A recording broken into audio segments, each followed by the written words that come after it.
안녕하세요. 단테라입니다. 추석 명절 기간이라서 아마도 많은 분들이 가족분들과 함께 시간을 보내고 계실 것 같은데요. 가족들이 모이면 항상 화기애애하고 행복하면 좋겠지만 사실 가족이야말로 가장 큰 학교라는 말이 있을 정도로 사실은 굉장히 또 가슴 아프게 서로를 만드는 관계가 가족 관계이기도 합니다. 그래서 오늘은 제가 여러분께 사랑을 표현하는 기술 한 가지를 알려드리려고 합니다. 사랑의 5가지 언어라는 책이 있어요. 저도 오래전에 본 책인데 내용이 그렇게 어렵지도 않고 술술 읽히는 그런 책이었거든요. 그런데 이제 이 책에서 말하고 있는 내용들은 꽤나 진지하게 들어볼 만한 그런 내용이어서 오늘은 제가 그 책의 핵심 내용을 알려드리려고 합니다. 제가 커플 상담을 할 때 이제 마지막에 알려드리는 것 중에 하나이기도 하거든요. 여러분, 식물마다 다 필요로 하는 환경이 다르잖아요. 우리는 그냥 막연히 식물이라고 하면 다들 햇볕을 많이 받기를 바랄 거라고 생각하지만 실제로 식물을 키워보면 아주 환한 햇살에 하루 종일 드는 그런 곳에서 잘 자라는 식물도 있고 또 오히려 햇볕이 직사광선이 들지 않는 그런 곳에서 잘 자라는 식물들도 있습니다. 사람도 마찬가지죠. 나는 사랑의 표현으로 이 사람에게 이런 행동을 했지만 상대방은 그것을 사랑의 표현으로 느끼지 못할 수도 있습니다. 왜냐하면 사람마다 사랑받는다고 느끼는 그 표현 방식이 조금씩 다르기 때문인데요. 오늘은 그것에 관해서 제가 사랑의 5가지 언어라는 책을 바탕으로 자세히 알려드릴게요. 그 책에 의하면 사랑의 표현에는 크게 5가지가 있다고 말을 하거든요. 자, 우선 함께 시간을 보내는 것이죠. 함께 하는 시간, 함께 시간을 보내는 것을 다른 무엇보다도 더, 내가 지금 사랑받고 있구나 라고 느끼는 부류의 사람들이 있어요. 자, 2번째, 인정하는 말이 있습니다. 우리가 누군가에게 사랑을 표현하는 방식으로 그 사람의 어떤 정말 그 사람이 잘하는 거, 그 사람이 노력하고 있는 거, 그 사람이 인생에서 성취해낸 것들을 충분히 인정해주는 말, 그것도 사랑의 표현으로 우리가 할 수 있는 것이죠. 그리고 또 다른 사랑의 표현으로 선물이 있습니다. 그 사람에게 아주 비싼 물건을 사주는 것부터 꽃 한 송이 내미는 것도 선물이 될 수 있겠죠. 그리고 4번째, 우리가 다른 사람에게 할 수 있는 사랑의 표현은 봉사가 있습니다. 봉사. 그 사람의 설거지 당번일 때 내가 설거지를 해준다거나, 안마를 해준다거나, 그 사람을 위해 운전을 해주거나, 심부름을 해주거나, 우리가 어떤 몸으로 할 수 있는 그런 봉사가 있겠죠. 그런 봉사. 그리고 마지막 5번째로 사랑을 표현하는 방법, 스킨십이 있습니다. 어때요, 여러분? 우리가 누군가에게 사랑을 표현할 수 있는 방법이 꽤나 많죠? 그런데 이 5가지 사랑의 표현을 했을 때 상대방마다 받아들이는 방식이 다 다르다고 하는 겁니다. 예를 들어 함께하는 시간이 사랑의 언어 1번인 사람이 있어요. 여기서 순위를 정하는 방법은요. 혼자 한번 생각해 보세요. 나는 함께하는 시간, 선물, 봉사, 인정하는 말, 스킨십 이 중에서 어떤 게 제일 중요한가? 다른 4가지를 아무리 많이 해줘도 나는 이거를 안 해주면 사랑받는다고 느끼지 못한다. 사람마다 이런 순위가 있거든요. 그래서 우선 나의 1순위와 2순위가 뭔지를 한번 생각해 보세요. 정하셨나요? 저도 있거든요. 저도 생각해 보니까 확실히 있더라고요. 자, 그런데 예를 들어 저라고 가정해 볼게요.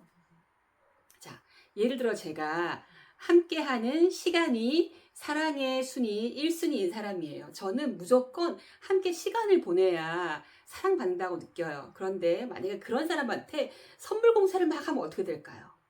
그 사람은 이렇게 느낄 수 있어요. 저 사람은 나와 함께 시간을 보내지 않으면서 나한테 물질만 막 주는구나. 참된 마음이 아니구나. 이렇게 느낄 수 있다는 거죠.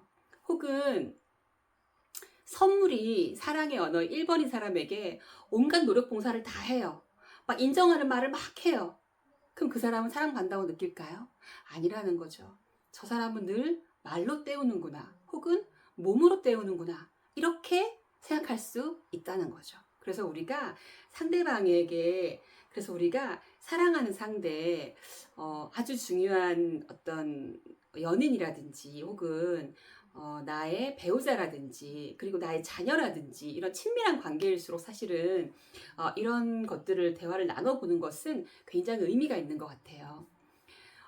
제가 지난 명절에 가족들이 다 모였을 때 이제 얘기를 들어보니까 그 책에서 말하기를 남성의 경우에 주로 사랑받는다고 느끼는 방식은 인정받는 말, 그러니까 인정해주는 말, 누군가 나를, 그리고 스킨십을 꼽는 경우가 많다고 해요. 그리고 여성의 경우에는 함께하는 시간과 선물을 1, 2순위로 꼽는 여성이 많다고 그 책에 나오거든요. 그 책은 미국 사람이 쓴 책입니다, 참고로. 그래서 제가 이거를 저희 4명의 제부와 4명의 여동생에게 다 한번 물어봤는데 100% 일치하진 않았어요. 약간의 경향성이 있지만 사람은 워낙 다 다양하기 때문에 이게 똑같진 않지만 약간 겹치는 부분이 있었거든요. 그래서 지레짐작으로 사실 하는 것보다는 실제로 나의 가장 사랑하는 파트너, 내가 사랑의 표현을 이렇게 효과적으로 하고 싶은 상대에게 물어보는 게 제일 좋아요. 여보, 혹은 자기야, 혹은 누구씨, 뭐, 그게 뭐, 부장님이 될 수도 있겠죠.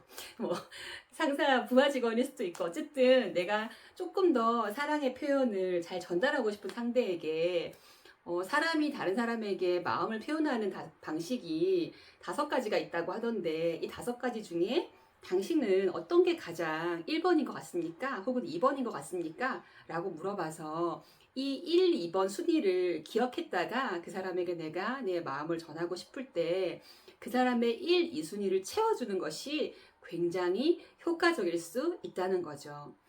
저 같은 경우는 제가 생각을 해보니까 1순위, 2순위가 거의 비슷한 정도로 저는 인정하는 말과 선물이 저한테는 선물을 받았을 때 제가 굉장히 사랑받는다고 실제로 느낀다는 것을 깨달았거든요.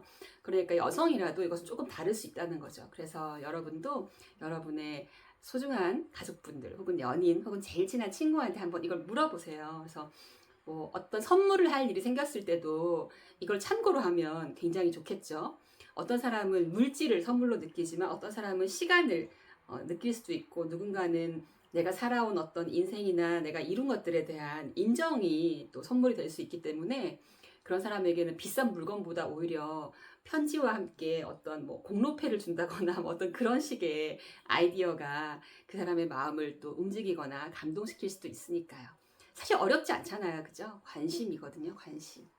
자, 나의 사랑의 언어 1, 2번은 뭔지 잘 생각해 보시고 나에게 가장 소중한 사람들에게도 한번 물어보세요.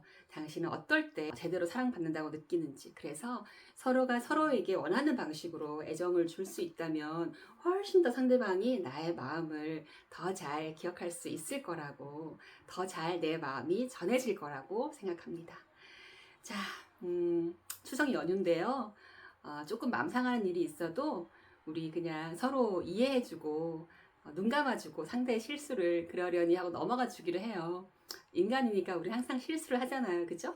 그리고 가능하다면 추석 연휴에 모였을 때 이렇게 편안하게 한번 너의 사랑의 언어는 뭔 것 같아? 라고 물어보시면서 서로를 알아가시는 시간을 가지시면 좋을 것 같습니다.